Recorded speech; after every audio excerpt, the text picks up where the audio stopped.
remember reading with my younger brother when he was in the 3rd grade. He would be reading along, doing just fine, and then suddenly he would stop, screaming, whacking his head, refusing to look at the page. I had no idea what was going on until he was diagnosed with Erland's syndrome, which is very much like dyslexia.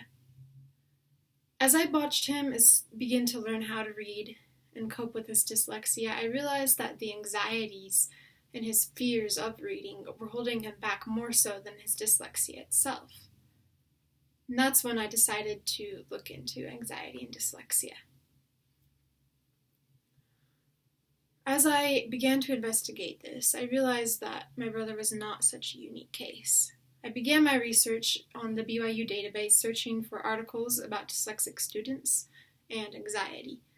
Through this search, I found that this correlation was largely uncontested. As I began to research the strategies and how they were able to help or not the students with their anxieties, I realized that that was not so largely uncontested. While a lot of studies were able to prove that their given strategy could help a student to achieve some more success or find some way to cope with their anxieties, they couldn't prove so with statistical significance.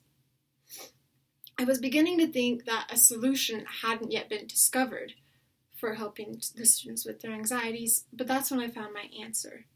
Julie A. Keller, a doctor of psychology and philosophy, wrote, "Understanding the participants leads to understanding the intervention. The instructional strategies used to target their strengths and needs, and helps to understanding the improvements which flowed from the strategies used." I realized that there isn't just one solution to helping dyslexic students overcome their anxiety. Rather, each student will find success with a different strategy. Thus, the key isn't finding the one fix for everything, but rather many different solutions that you can put together for that individual child.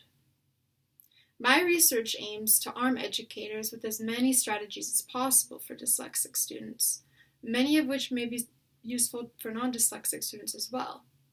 I will do this by doing the grunt work for the educators and searching through all the databases and articles and the books in order to find these strategies and evaluate them as best I can.